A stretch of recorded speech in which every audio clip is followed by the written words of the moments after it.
gonna use the DeWalt chainsaw, and I got my DeWalt circular saw here, and we're gonna cut up all this wood that I have gathered out of dumpsters, and also I've got some driftwood here actually, because just over here is the Niagara River, and so I can go there and get unlimited amounts of wood, and it's actually like up on the rocks, so it's been kind of drying out for months and months. So that's a good source for wood for me. And we got our house right over here. I can show you our chimney setup.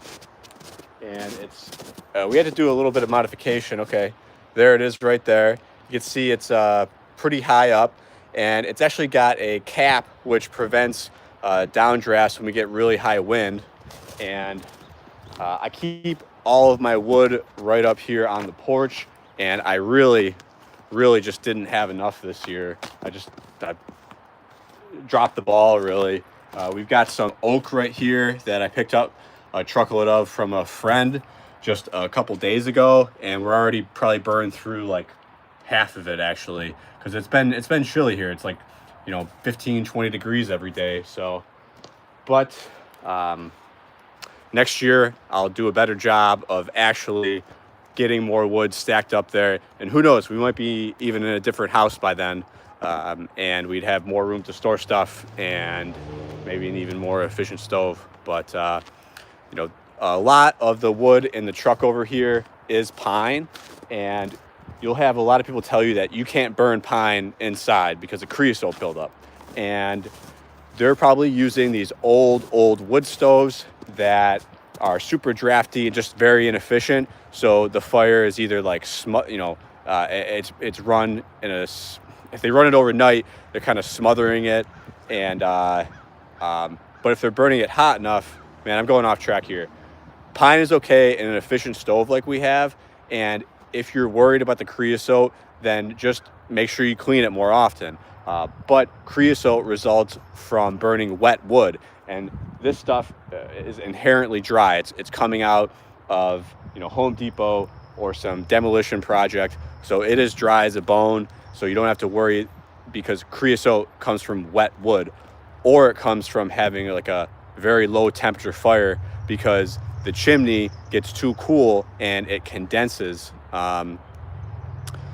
What's going on, man?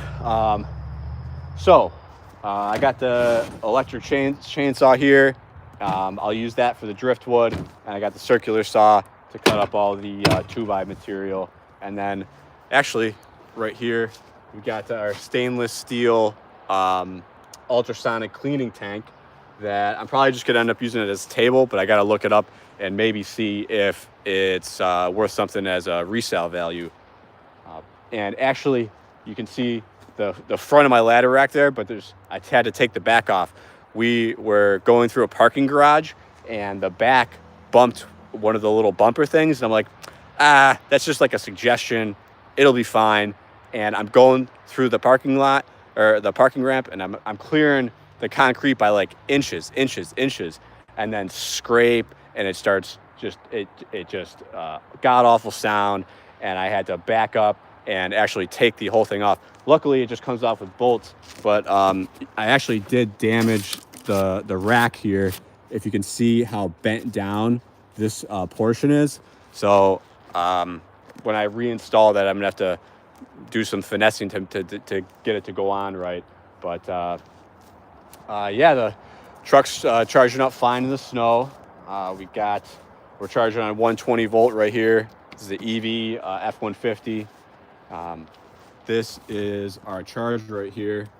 This is from my wife's Hyundai, and it probably looks like crap just like sitting there in the snow like that, but it works just fine. Like, I've been running it like that in the rain and the snow for like over a year now, and I'm super impressed that like it's still functioning well. We do have a little guard here for when people to cover the cord, because it's just running an extension cord right over to the truck here. And one of the fun things with this EV F-150 is the frunk, so I could show you that real quick.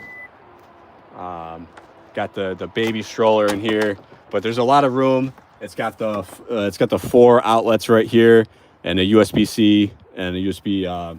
Yeah, and then let's see, I got some dumpster dive stuff right here. These are like server rack parts that I gotta look up and possibly resell. So, but yeah, between the frunk and then the cab space, it works really well for my purposes. You know, sometimes I'm grabbing really big stuff. I need the extra like space or the length on the pickup truck, so like a van wouldn't work as well. But and then I need the car seat for carrying the little bub around. So yeah, that's my messy truck right there. That's my messy truck. Okay, I am gonna reset the camera up into horizontal, pointing here, and redo the live. So let me see any comments here. Thanks everybody for tuning in. 106 people on this live, man. This is probably the highest I've ever been. But yeah, I got my bin set up. We're gonna get cutting. So I'll set the live up probably in about 5 to 10 minutes.